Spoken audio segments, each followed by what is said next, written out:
Good morning and welcome to another Bible devotion today. We'll look at the book of John, chapters 4. John, chapters 4, and I will read from verse 34. Jesus said unto them, My meat is to do the will of him that sent me, and to finish his work.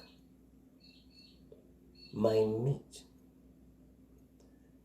And that could be interpreted as different things. But here they were offering him something to eat. He had just spoken to a woman, the woman of Samaria. And I was telling them that he have something, meat there means food, something that gives satisfaction, something that makes you feel full, makes you feel okay, something you consume that gives you nutrition in your body, that gives you energy. In verse 32, he said unto them, I have meat to eat that ye know not of. He was telling the disciples, there is something that I'm gonna consume that you don't even know about. I have meat to eat that you don't know about. Verse 33, therefore said the disciples one to another, had any man brought him aught to eat? Did someone bring him something to eat?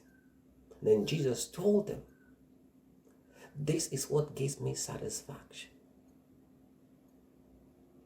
This is what gives me strength. This is what fills me up.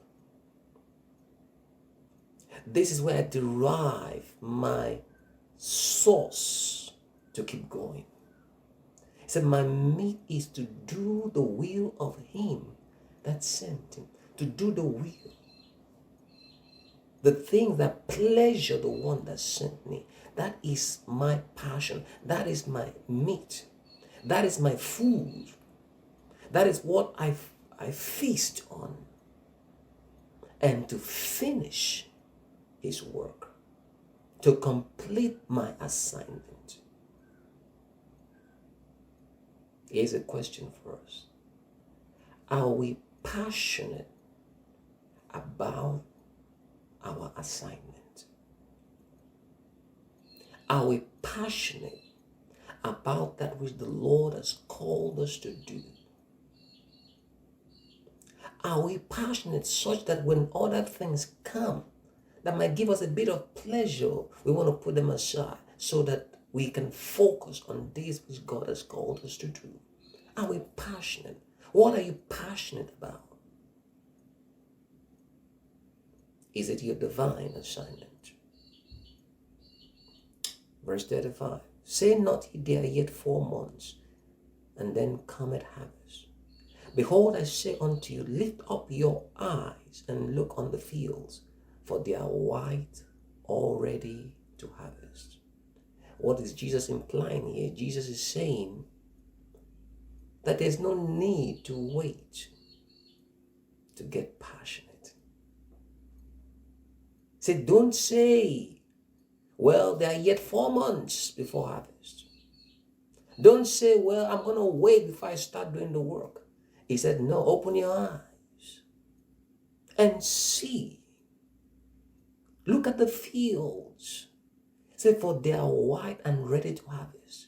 He's saying there's no need to wait to be passionate. Now is the time.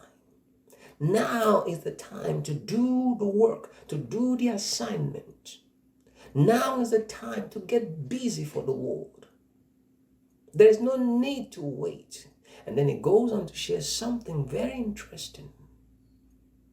It says, verse 36, and he that reapeth receiveth wages, and gathereth fruit unto life eternal, that both he that soweth and he that reapeth may rejoice together.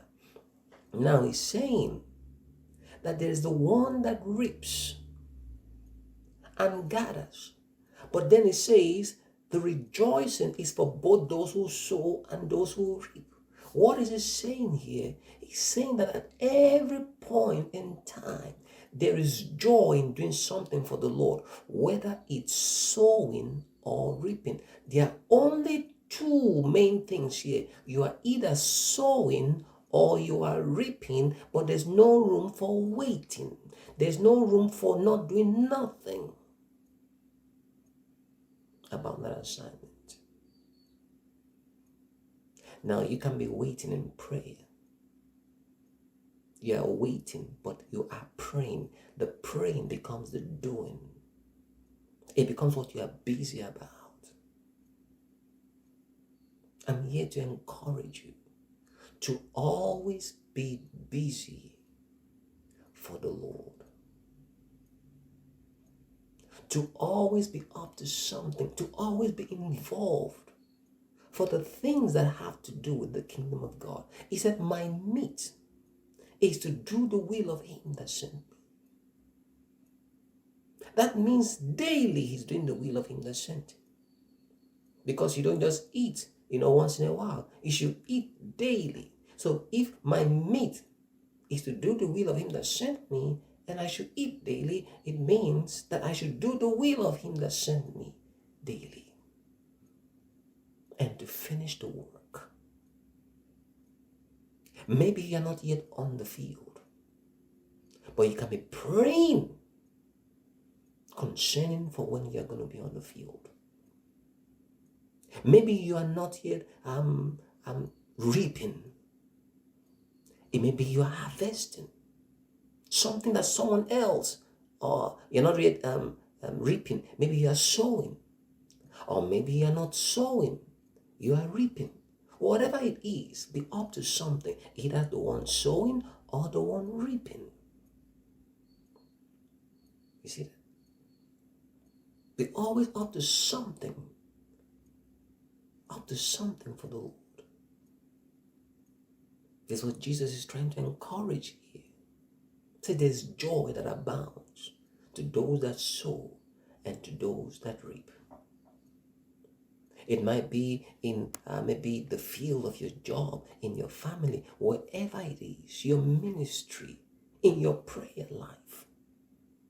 Always be up to something for the Lord. In your family, always have a project, a spiritual project that involves advancing the kingdom of God. It might be you supporting another man's ministry or someone else's ministry. It might be you praying intentionally for people, but that is what you're doing. You are actively involved in something. But you are not just waiting, doing nothing. So Jesus was saying here, you say there's 4 months to harvest. He said, look up, they are already for harvest. There is something to do now. There's no room to wait. There's no room to not do nothing. I want to encourage you. Get involved. For the sake of God's kingdom, get involved. It might be little, but get involved. It might be just sharing the word with someone, telling them about the love of Jesus. It might be posting something on social media about the grace of God. But never be caught in a place where you're doing nothing. I hope this has been a blessing to you, and I hope to keep sharing with you more by God's grace tomorrow. Have a very beautiful day ahead. Thank you.